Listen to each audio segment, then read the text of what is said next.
자, 우리 옆에 분들과 다시 한번 인사하겠습니다. 오늘 정말 잘 오셨습니다. 자, 은혜 받기 원합니다. 예, 감사합니다.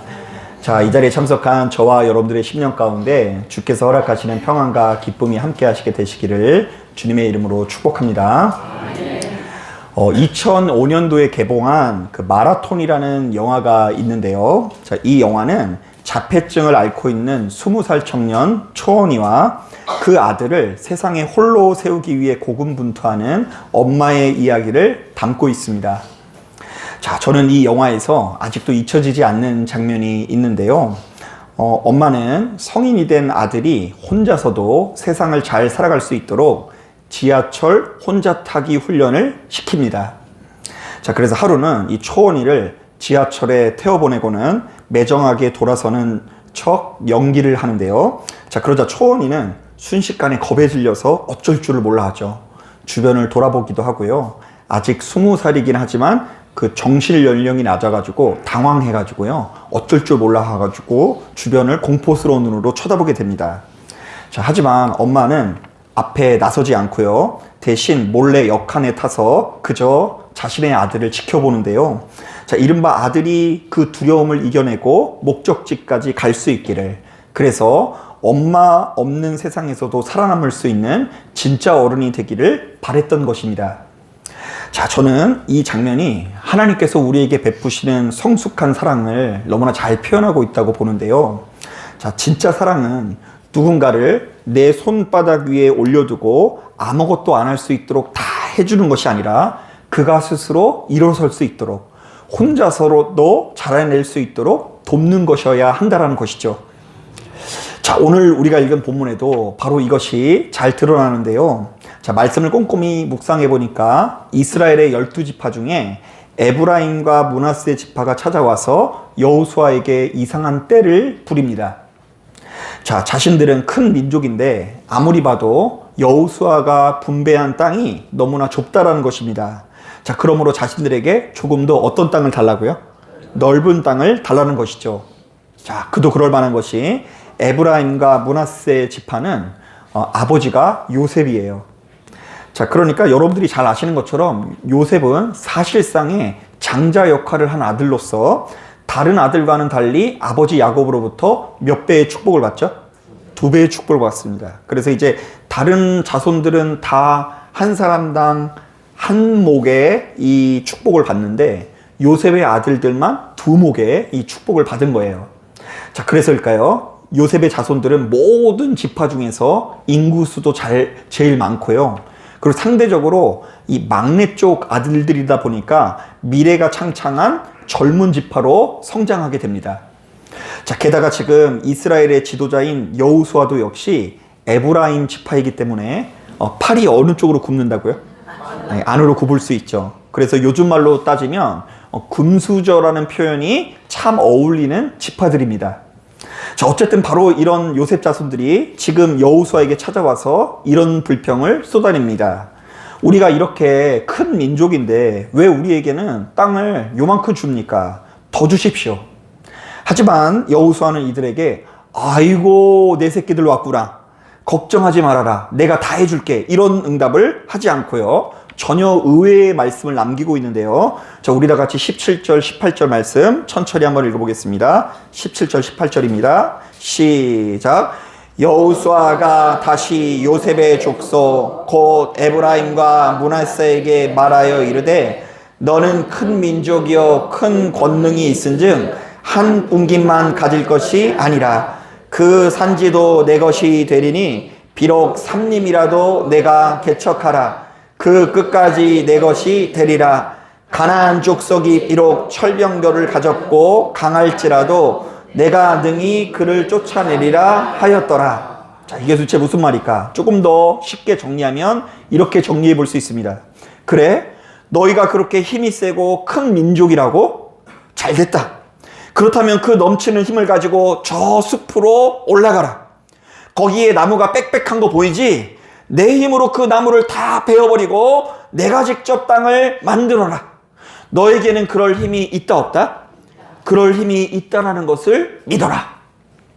자, 우리는 이 말씀을 통해 하나님께서 우리들을 아끼고 사랑하시는 방식을 다시 한번 깨닫게 되는데요. 자, 미국의 작가 조시아 홀랜드는 그 사랑의 방식을 이렇게 표현합니다. 하나님은 모든 새에게 먹이를 주신다. 하지만 둥지 안으로 그것을 던져 넣어주시지는 않는다. 또한 미국의 목회자 필립스 브릭스는 이렇게 표현합니다. 짐이 가벼워지기를 기도하지 말고 그 짐을 짊어질 수 있는 강한 등이 되기를 기도하라. 자, 하나만 더 해볼까요? 초대교회 교부 성 어거스틴은 당시 교인들에게 이렇게 조언합니다. 모든 것이 하나님께 달려있는 것처럼 기도하고 모든 것이 나에게 달려있는 것처럼 일하라. 자, 한번 따라해 보겠습니다. 모든 것이 하나님께 달려있는 것처럼 기도하고 모든 것이 나에게 달려있는 것처럼 일하라. 자, 그러나 요셉의 자손들은 바로 이러한 하나님의 방식을 이해하지 못했습니다. 자, 그들은 여전히 둥지 안에 앉아서 어미새가 입에 벌레를 넣어주기만을 기다리는 철없는 아기새와 같았다라는 것이죠. 저는 과거 이 전도사 시절에 조금 더 규모 있는 교회에서 나이가 어린 학생들 내지는 이 청년들을 지도했었는데요. 얘네들을 데리고 한 5년에서 6년 정도 시간을 보내다 보면 매년 똑같이 이 반복되는 아주 중요한 이벤트들이 있습니다. 자, 먼저 첫 번째로는 대학 입시인데요. 정말 수많은 엄마들이 자녀들의 입시를 앞두고는 훨씬 더 많이 뭘 할까요? 기도를 엄청나게 많이 해요. 하나님, 우리 아들에게 지혜와 명철을 더하여 주시옵소서. 우리 아들이 찍어도 맞게 하시고 좌우지간 좋은 성적을 거두도록 인도하여 주옵소서. 그런데 여기서 포인트는 찍어도 어떻게 해달라고요? 맞는 거. 이거 기대하면서 이제 많은 엄마들이 기도를 합니다. 그러면서 이제 그때에는 평상시보다 훨씬 더 헌금 생활을 열심히 하고요. 그리고 시험 전날 목사님께 안수받는 것을 굉장히 중요한 의식으로 여깁니다. 그래서 이제 그 목사님들이 아예 그 가운 같은 거 있잖아요. 주일날 예배 인도하는 그 가운 같은 거 그날에는 입고서 아이들 있으면 걔네들한테 진짜 혼신의 힘을 다해서 기도를 해줘야 되고요. 그리고 다른 사람들은 뭐 10분 기도해 줬는데 우리 아들만 5분 기도하면 그 목사님 큰일 나는 거예요. 열심히 그 자녀들을 위해서 기도를 해줘야 됩니다. 하지만 여러분, 너무나 당연한 이야기겠지만 이 아이들이 어쩌다 한두 번 기도받는다고 해서 갑작스럽게 시험 성적이 이거 제가 좀 말하기가 좀 어려운데 영업 비밀이라 이 아이들이 한두 번 기도를 받는다고 해서 갑작스럽게 시험 성적이 올라가는 것은 아니고요. 특히 찍어도 맞는 역사는 일어나지 않습니다. 시험은 큰 이변이 없는 이상 평상시에 어떤 애들이 잘 볼까요? 공부를 열심히 하는 애들이 잘 보고요. 설령 공부를 하나도 안 했던 애들이 목사님한테 기도 한 번 받고 갑자기 400점 만점 받았다? 이거는 창조의 섭리에서 어긋납니다. 하나님께서는 이 세상을 그렇게 창조하지 않으셨어요. 그거는 너무 불공평한 일인 거예요. 자, 뿐만이 아닙니다. 믿음이 좋은 자매들은 일정 시간이 지나면 반드시 배우자에 관한 기도를 하게 되는데요. 특히 규모 있는 교회에서는 시키지도 않았는데 매년 신실한 자매들이 335 모여서 배우자를 위한 기도 모임을 만듭니다. 이게 매년마다 똑같아요. 자, 이때 얘네들이 어디서 들었는지 이런 이야기를 많이 해요. 배우자에 대한 기도는 구체적으로 해야 된다고 하더라고요. 그리고 여러분 구체적으로 기도해 보셨어요? 구체적으로 기도 안 한 분들이 많이 계실 것 같은데 이제 이 구체적으로 기도해야 된다고 하면서 기도 수첩 같은 거를 사가지고 배우자의 조건들, 자기가 원하는 것들을 그 수첩에 빼곡하게 적습니다. 제가 대표적인 거 얘기할게요. 키 180 이상, 성격 자상하고 너그럽고 대화가 잘 통해야 됨, 연봉 6천 이상, 신앙 새벽기도 다니면서 매일같이 기도하는 남자. 하지만 여러분, 저는 너무나 평범한 목사로서 이런 기도 제목들을 보면 참 일단은 가슴이 아픈데요. 왜냐하면 이 자매들이 그토록 강구하는 청년은 이 세상에 없기 때문입니다. 아니 키 180에 자상하고 너그럽고 대화가 잘 통하면서도 매일같이 새벽 기도 나가는 20, 30대 청년이 어딨냐고요. 아마 하나님께서도 그런 기도 제목을 듣다가 이렇게 말씀하실 것 같아요.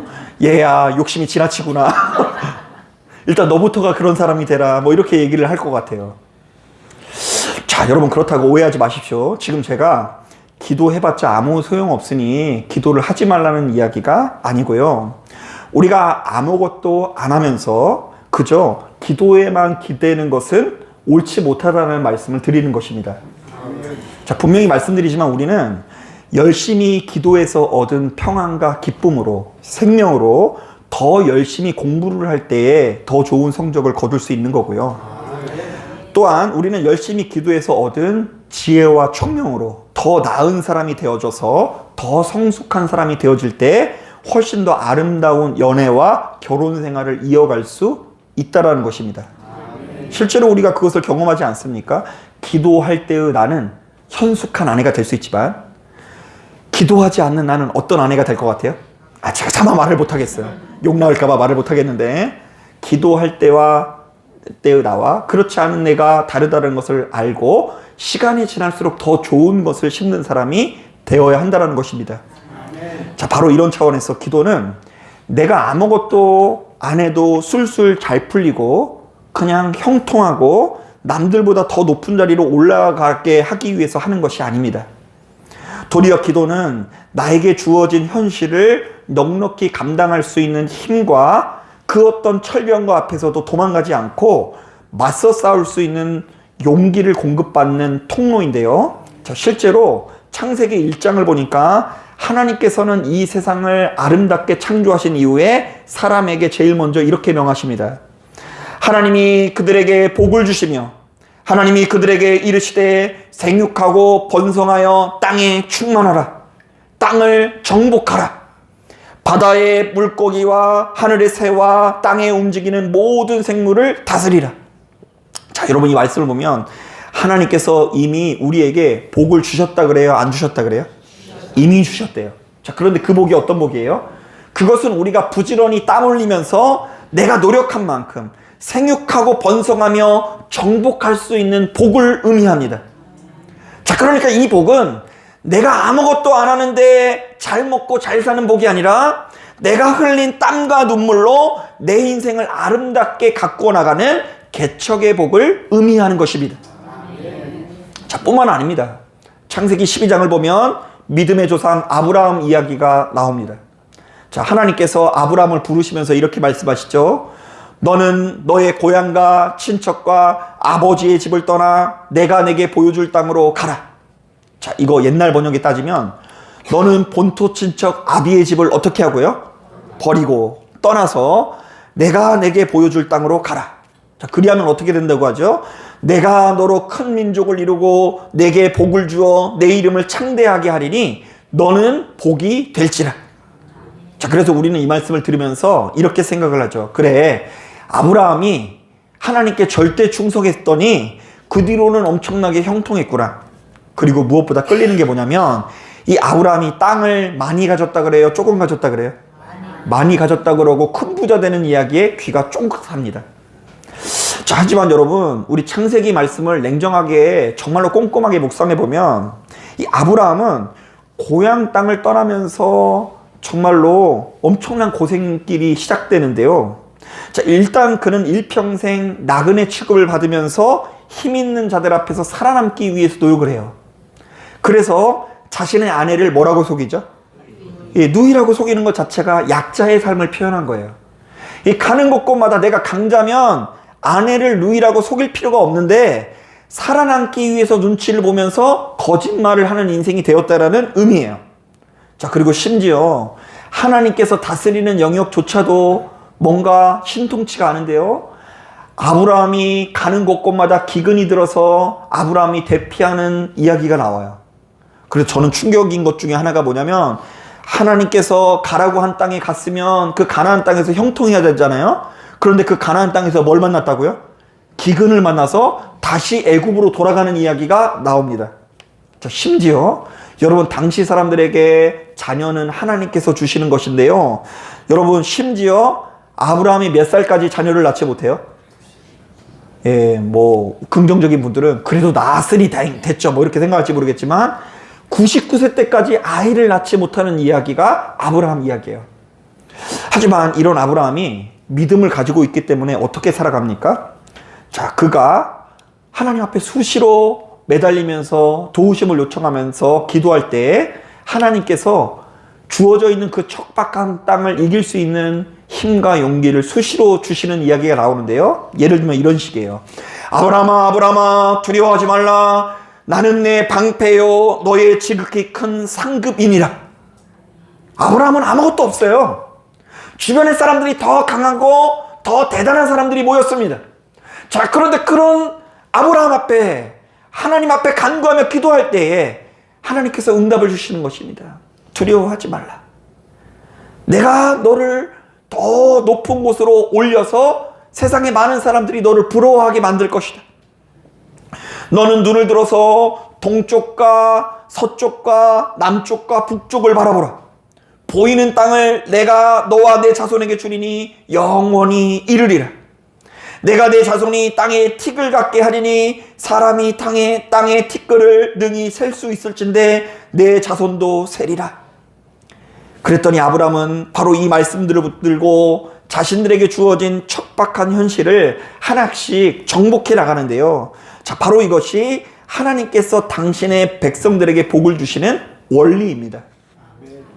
자, 여러분 분명히 말씀드리지만 하나님께서는 아브라함에게 완성된 도시 주신 것이 아닙니다.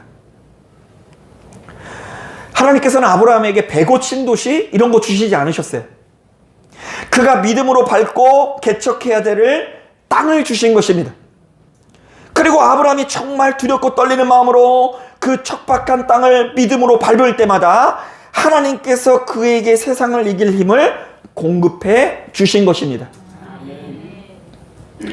자, 그런데 여러분 오늘 본문에 요셉 자손들을 다시 한번 보십시오.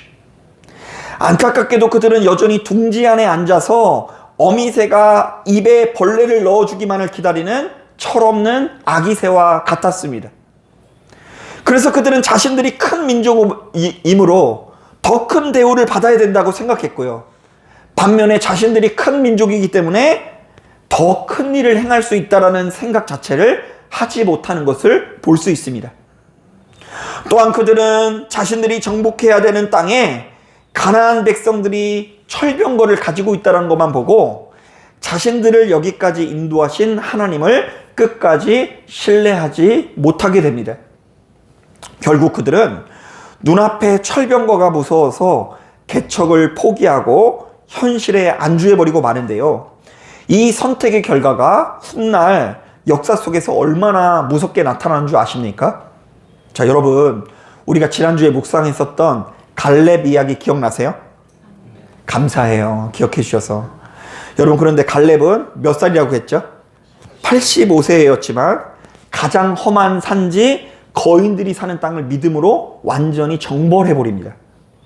자, 그 결과 갈렙이 정복한 헤브론은 가장 순수한 신앙의 중심지가 되었고 훗날 다윗 왕조가 수도를 삼는 영광스러운 터전이 됩니다. 그래서 신앙의 도시하면 다 대부분 헤브론이에요. 이때부터 헤브론이에요. 자, 반면에 오늘 본문의 요셉 자손들은 어떻게 되었을까요? 자, 그들은 철병거가 무서워서 당장의 이익을 위해서 가나안 족속을 다 쫓아내지 못하고 자신들 틈에 일부 남겨놓게 됩니다. 자, 요셉 지파들은요, 요셉 자손들은 지금 남들보다 숫자가 몇 배라고요?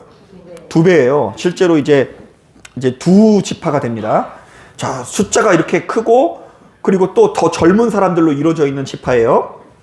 자, 그런데 남겨두지 않음으로 말미암아, 남겨둠으로 말미암아 그곳에 가나안 족속을 남겨둠으로 말미암아 훗날 사사기 2장을 통해 이렇게 예언되는 말씀이 있어요. 너희가 남겨둔 그들이 너희 옆구리에 가시가 될 것이며 그들의 신들이 너희에게 올무가 되리라. 실제로 요셉 지파가 남겨둔 가나안의 우상 숭배는 독버섯처럼 퍼져나가서 이스라엘 전체를 병들게 했고요. 두고두고 그들의 발목을 잡는 영적인 가시가 되는데요. 자, 그래서 여러분 그 사마리아라는 땅 들어보셨어요? 그리고 이제 혼합되어져 있어서 이스라엘 백성들이 천대하는 땅. 그런데 이제 물론 천대하는 건 잘못되어졌지만 아주 일찍부터 금송아지를 섬기고 각종 우상을 섬기는 땅이 바로 지금 오늘 본문에 나오는 이 요셉 자손들이 차지한 땅이 됩니다. 자, 그러니까 성경은 바로 이렇듯 대조적인 두 가지 말씀을 통해 오늘날 이 시대를 살아가는 우리들에게 이렇게 묻습니다. 너희는 이제 아무것도 할 수 없는 노인처럼 살아가고 있는가? 아니면 지금도 여전히 늘 푸른 청년인가? 자, 여러분 이 말씀을 듣는 가운데 한번 잘 생각해 보길 바랍니다. 한번 따라해 보겠습니다. 지금 나는 모든 것이 끝난 노인처럼 살아가고 있는가? 아직도 늘 푸른 청년인가? 여러분, 예수 믿는 우리들이 이것을 논하는 데 있어서 주민등록상의 나이는 중요하지 않습니다. 자, 성경에 의하면 나이가 젊어도 수시로 입만 열면 나는 힘들었어도 못해, 철병거 때문에 적당히 타협할래 하며 주저앉아 있다고 한다면 아무리 나이가 어려도 그는 뭐처럼 살아가고 있는 거예요? 노인처럼 살아가고 있는 거예요. 하지만 비록 육신은 늙었어도 하나님의 약속을 믿고 이 산지를 내게 주소서, 내 안에 있는 이 영적 가시를, 저 철병거를 내가 몰아내겠습니다 라고 일어선다면 그는 하나님 나라의 영원한 현역이자 가장 푸르는 청년인 것입니다. 아멘. 자, 실제로 여러분, 제가 목회를 해보니까 젊은 청년들이 모여 있다고 해서 모두가 다 힘있는 예배를 드리는 것은 아니에요. 오히려 청년들이 모여 있는데도 불구하고 더 무기력해 보이는 모임들이 너무나 많아요. 아무것도 못하고 그냥 매일같이 반복되는 일상 가운데 그냥 무엇 하나 개척하지 못하고 하나님께 도우심을 요청하는 것도 의지가 있어야 하는 거예요. 자신의 삶을 개선하고자 하는 의지가 있어야지 하나님 앞에 간구도 하고 뭔가 시도도 하는 겁니다. 자, 그런데 아무런 시도도 안 하고 그냥 하루살이처럼 하루하루 반복되는 일상 가운데 잡아먹히는 청년들이 우리 주변에 보면 너무나 많이 있어요. 자, 그런데 오늘 말씀에 의하면 그는 청년이 아니라 뭐라고요? 노인에 불과한 거예요.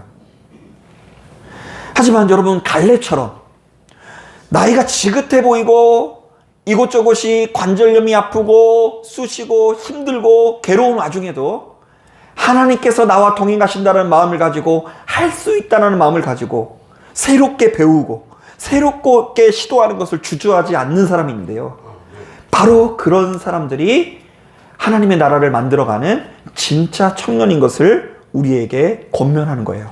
아멘. 자, 그렇다면 바로 이 말씀을 듣고 있는 여러분들의 살림이 무엇인지를 돌아봐야 됩니다. 제 발음이 안 좋으니까 좀 잘 들으세요. 살림이 아니라 삼림. 제대로 전달됐어요. 저기 산지가 나무가 너무 빼곡한 거예요. 여러분들의 인생을 방해하는 철병거는 무엇입니까? 혹시 믿지 않는 남편 때문에 속상하고 괴로운 분들 계세요? 정확히 말하면 믿지 않는 남편 때문이 아니라 너무나 얄밉고 쳐다보기 싫은 그 누군가 때문에 괴로운 분들 계십니까?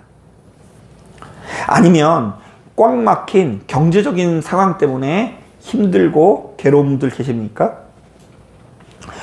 엄연히 따졌을 때 예수 믿는 우리들에게도 우리의 마음을 좁아지게 하는 너무나 다양한 장애물들이 있죠. 자, 바라기는 우리 예진교회 성도님들이 여호수아의 명령처럼 나와 동행하신 하나님을 끝까지 믿고 자신의 삶을 스스로 개청하는 거룩한 야성을 회복하시길 바랍니다. 아멘. 자, 그러니까 젊은 청년들은 멋모르고 시도하고 시도했지만 우리는 나와 동행하는 누구를 의지해서 하나님을 의지해서 시도하는 거예요. 그러니까 이미 나는 알아. 나는 할 수 있다 없다? 나는 할 수 없어. 나는 할 수 없지만 나와 동행하신 누구의 힘으로 할 수 있다? 하나님의 힘으로 할 수 있다는 마음을 가지고 시도하고 개선하기 위해서 노력하는 것이 바로 예수 믿는 우리들의 삶이라는 것입니다. 자, 그래서 우리 앞에 놓인 저 빽빽한 삶님은 기도로 베어내고, 우리를 위협하는 저 철병거와 우상들을 믿음으로 몰아내면서 하나님께서 주시는 가장 순결하고 영광스러운 땅을 내 것으로 만드는 역사를 누리길 바랍니다. 아멘. 자, 여러분, 엄밀히 따졌을 때 고대 사회에서 땅을 소유한다는 것은 참 피곤한 일이에요. 여러분, 하나님께서 땅 주시면 좋을 것 같아요? 네. 그 땅에 잡초 많이 나면 누가 뽑을 거예요? 그리고 여러분, 이 땅이 오늘날처럼 뭐 경찰들이 뭐 이렇게 치안을 지켜주는 것도 아니고 힘센 사람들이 군대를 쳐들고 와가지고 이제부터 내 땅이야 이러면 어떡할 거예요? 그거 누가 지켜야 돼요? 내가 지켜야 되잖아요. 그래서 여러분, 따지고 보면 이스라엘 백성들이 힘이 약한데 하나님께서 주신 땅에 들어가서 그 땅을 지켜내기 위해서 발악하는 이야기가 구약 성경일 수 있는 거예요. 힘이 없다 보니까 지키는 게 버거워. 그래서 하나님께서는 끊임없이 무엇을 요구하십니까? 눈앞에 보여지는 아수르를 의지하지 말라, 바벨론을 의지하지 말라, 애굽을 의지하지 말라. 다만 너희와 동행하시는 누구를 의지해라? 하나님을 의지하는 게 결국 너희를 살리는 일이고, 너희가 지금껏 의지했던 애굽이든 아수르든 결국에는 갈대에 불과하다. 그냥 갈대도 아니라고 하죠. 상한 갈대에 불과하다. 갈대가 막 뚝 부러지는 것처럼 지금껏 너희를 이끌어주던 나라든 사람이든 무엇이든 간에 너희들을 영원히 인도해 줄 수 없고 생명으로 인도할 수 없으니 오로지 하나님께 붙들림을 삶을 살라고 하는 것이 이 성경의 요구입니다. 자, 저는 이 말씀을 듣고 이 자리에 참석한 저와 여러분들이 땅을 소유하는 자가 되어지시기를 주님의 이름으로 축복합니다. 자, 기도하겠습니다.